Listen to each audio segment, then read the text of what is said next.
Hello दोस्तों, नमस्कार। आज हम भगवत गीता का दूसरा श्लोक करेंगे। दृष्ट्वा तु पांडवानीकः व्यूढ़ दुर्योधन स्तदा आचार्य मुप्सड़गमे राजा वचनम ब्रवीत। संजय ने कहा, हे राजन, पांडु पुत्रों द्वारा सेना की व्यूह रचना देखकर राजा दुर्योधन अपने गुरु के पास गया और उसने ये शब्द कहे। संजय तात्पर्य: धृतराष्ट्र जन्म से अंधा था, दुर्भाग्यवश वह आध्यात्मिक दृष्टि से भी वंचित था। वह यह भी जानता था कि उसी के समान उसके पुत्र भी धर्म के मामले में अंधे हैं और उसे विश्वास था कि वे पांडवों के साथ कभी भी समझौता नहीं कर पाएंगे, क्योंकि पांचों पांडव जन्म से ही पवित्र थे। फिर भी उसे तीर्थ स्थान के प्रभाव के विषय में संदेह था। इसलिए संजय युद्ध भूमि की स्थिति के विषय में उसके प्रश्न की मंतव्य को समझ गया।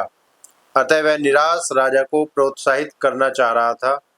उसने उसे विश्वास दिलाया कि उसके पुत्र पवित्र स्थान के प्रभाव में आकर किसी प्रकार का समझौता करने नहीं जा रहे हैं। उसने राजा को बताया कि उसका पुत्र दुर्योधन पांडवों की सेना को देखकर तुरंत अपने सेनापति द्रोणाचार्य को वास्तविक स्थिति से अवगत कराने गया। यद्यपि दुर्योधन को राजा कहकर संबोधित किया गया है, तो भी स्थिति की गंभीरता के कारण उसे सेनापति के पास जाना पड़ा। अतः दुर्योधन राजनीतिज्ञ बनने के लिए सर्वथा उपयुक्त था, किंतु जब उसने पांडवों की व्यूह रचना देखी तो उसका यह कूटनीतिक व्यवहार उसके भय को छिपा ना पाया। दोस्तों, इससे ये संजय यहाँ पर बहुत महत्वपूर्ण है, जो कि किसी नेगेटिव इंसान को किस तरीके से पॉजिटिव कर सकता है। यहाँ पे ये रोल निभाया गया है।